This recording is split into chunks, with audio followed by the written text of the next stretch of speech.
صل على محمد وآل محمد.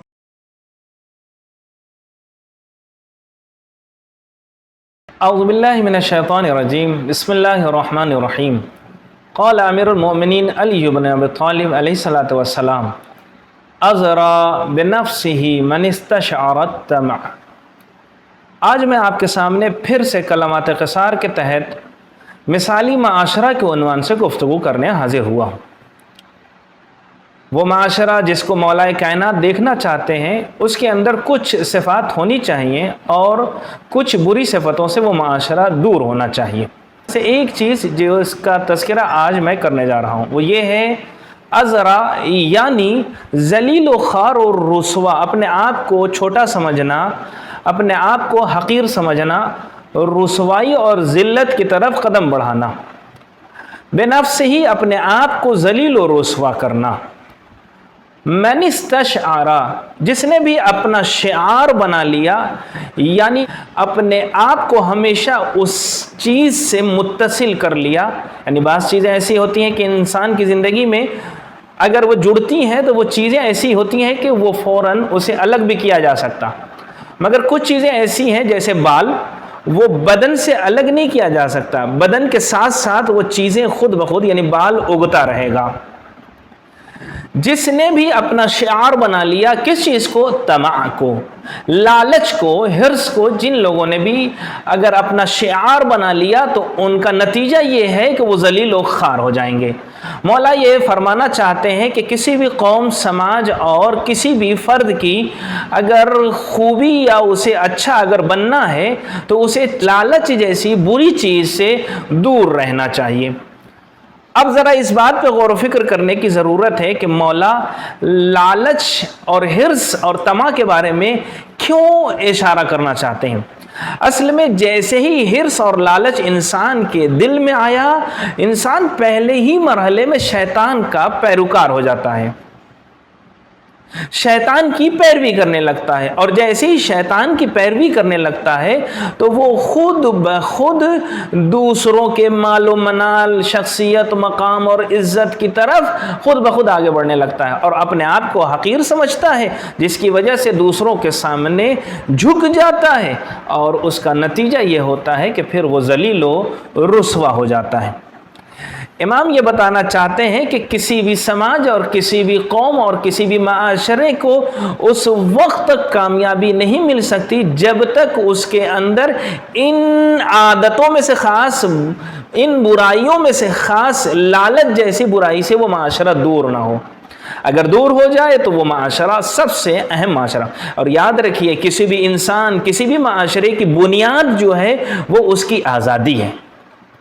اور جیسے ہی انسان حرص کی طرف بڑھتا ہے تو حرص کی طرف کب بڑھے گا؟ لالچ کی طرف کب؟ جب اپنے آپ کو ضرورت مند محسوس کرے گا، جب اس چیز کی ضرورت اسے محسوس ہوگی، وہ ضرورت محسوس ہوگی کاش یہ میرے پاس ہوتا، تو پھر اس چیز کو حاصل کرنے کے لیے دوسروں کے سامنے سر جھکانے لگے گا. اور جیسے ہی دوسروں کے سامنے سر جھکائے گا وہ غلام کی کیفیت حاصل کر لے گا اور وہ آزادی جو اس کے نفس میں پائی جاتی ہے وہ اس کے ہاتھ سے چلی جائے گی. اور جیسے ہی انسان آزادی سے غلامی کی طرف گیا وہ ساری چیزیں جو ذلیل و رسوا ہونے کے لیے آتی ہیں، کسی کی ذلت کے لیے، وہ خود بخود اس کے پیچھے آ جائیں گی. اس لیے مولانا نے فرمایا طمع یعنی ہر وہ چیز جو اس کا انسان حقدار نہیں ہے، جو دوسروں کے پاس موجود ہے، چاہے وہ مال، عہدہ یا کوئی بھی چیز ہو، اس کی خواہش رکھنا، اس کی توقع رکھنا، اس کی امید لگانا، حالانکہ وہ اس کا حقدار نہیں ہے. یاد رکھیے حرص اور طمع دو طرح کا ہے، جائز اور ناجائز. جائز یہ ہے کہ جیسا کہ قرآن نے سورہ شعراء کی آیت نمبر 82 میں اللہ نے ارشاد فرمایا ہے کہ مومنین حضرات یہ طمع اور خواہش اور توقع رکھتے ہیں کہ اللہ قیامت کے دن ان کے خطاؤں کو معاف کر دے. یہ طمع اور لالچ اچھی چیز ہے کہ اسے وہ مقام، وہ جو گناہ اس نے کیے ہیں اس کی خطا کو اللہ معاف کر دے، یہ اچھی چیز ہے، یہ جائز بھی ہے.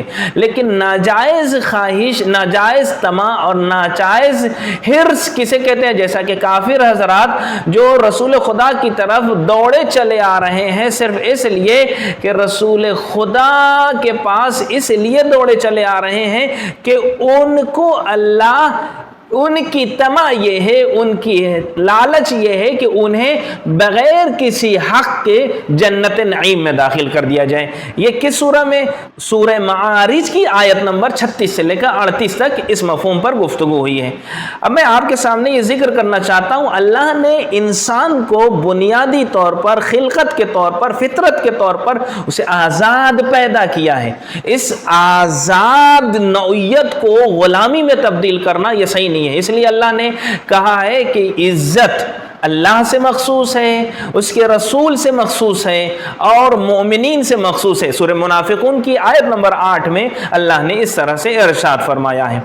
اب اللہ نے انسان کی بنیاد جب آزادی پہ رکھی ہے تو پھر کسی بھی قیمت پہ وہ اگر غلامی کی طرف جا رہا ہے تو وہ ٹھیک نہیں، اور جو چیزیں بھی انسان کو آزادی سے نکال کر غلامی کی طرف لے کے جاتی ہیں وہ ساری چیزیں اچھی نہیں ہو سکتی، وہ ساری کی ساری چیزیں بری مانی جائیں گی جو انسانوں کا غلام بناتی ہیں۔ اللہ کا غلام بننا، اللہ کا بندہ بننا یہ اچھی چیز ہے، لیکن بندوں کا غلام ہونا یعنی خود سے ذلت و رسوائی کو اپنی طرف بلانا۔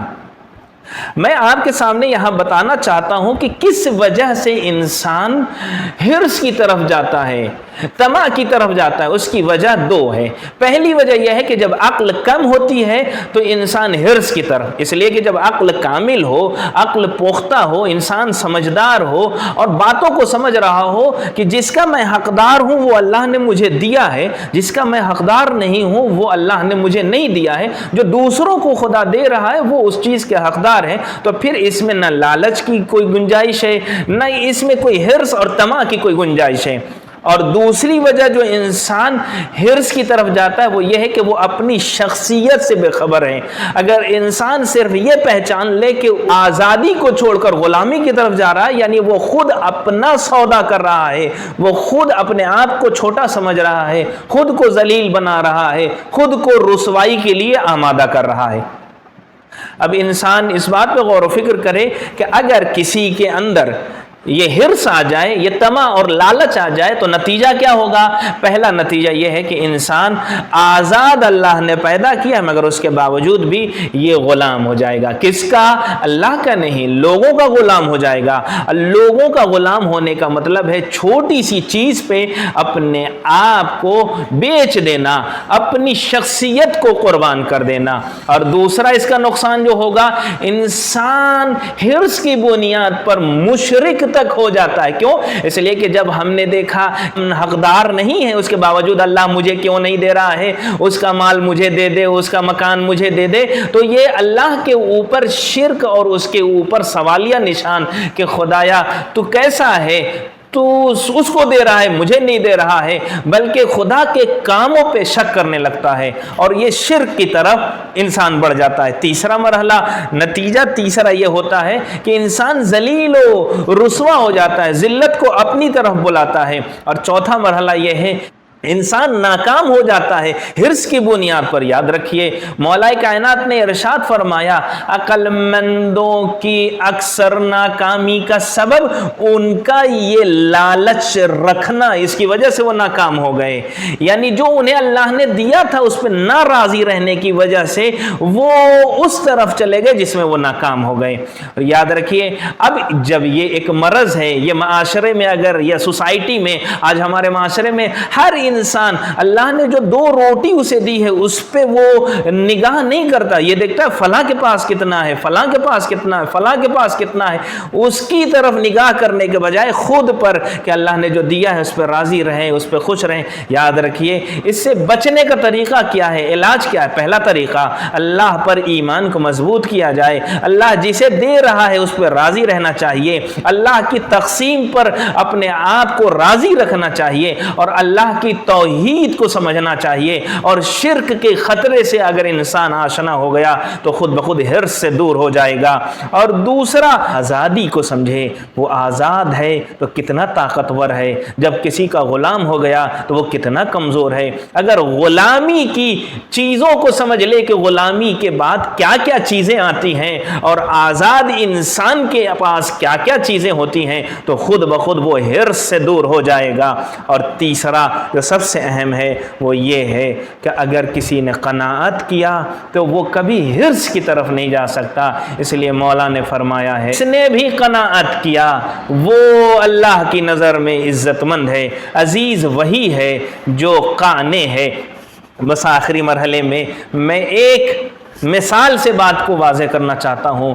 عرب زبان میں سب سے بڑے طماع جس کا نام لیا جاتا ہے اس کا نام ہے اشعب۔ اس کا کیا تذکرہ ہے؟ اس کے بارے میں یہ ملتا ہے کہ وہ اپنے دامن کو راستوں میں پھیلا کر چلتا تھا، کتنا بڑا لالچی تھا، صرف اور یہ کہتا ہوا جاتا تھا کہ میں نے سنا ہے کہ آسمان میں جو پرندے اڑ رہے ہیں اس میں سے کچھ پرندے انڈے دیتے ہیں، میں یہ چاہتا ہوں کہ میرے دامن میں وہ انڈے گر جائیں۔ یعنی انسان جب حرص کرتا ہے تو بے وقوفی کی حرکتیں شروع کر دیتا ہے۔ اور اسی کے بارے میں یہ بھی نقل ہوا ہے کہ یہ لوگ جو بچے اسے ستاتے تھے، تکلیف دیتے تھے، تو بچوں کو بھٹکانے کے لیے یہ کہتا تھا دیکھو فلاں کے گھر پہ مٹھائی بٹ رہی ہے، جب سارے بچے دوڑ کے مٹھائی جہاں بٹ رہی ہے وہاں دوڑنے لگتے تھے تو اس میں دوڑنے میں سب سے پہلے خود بھی پہنچ جاتا تھا۔ کیوں؟ اس لیے کہ اس کے دماغ میں یہ حرص اور لالچ تھی، کہیں میری بات صحیح میں سچ ہو کہ وہاں مٹھائی بٹ رہی ہو تو میں پیچھے کیسے رہ جاؤں۔ یاد رکھیے، جس معاشرے اور سوسائٹی میں اگر لالچ اور حرص کی کیفیت آ گئی، وہ اپنا وجود کھو دیتا ہے، وہ اپنی ذات کو مٹا دیتا ہے، پھر اس کے وجود کی کوئی اہمیت نہیں۔ اس لیے اگر ہمیں ایک مثالی معاشرہ بنانا ہے مولا کائنات کی نظر میں تو ہمیں خود مستقل ہونا پڑے گا، خود اپنی ذات پر بھروسہ کرنا پڑے گا، جو اللہ نے دیا ہے اسی پر قانع رہنا پڑے گا۔ اس لیے آخر میں خدا سے دعا ہے، خدایا جو چیز تو نے ہمیں عنایت فرمائی ہے ہمارے سماج اور سوسائٹی کو اس پر راضی رہنے کی توفیق عطا فرما اور ہمیں قانع بننے کی توفیق عطا فرما، آمین یا رب العالمین۔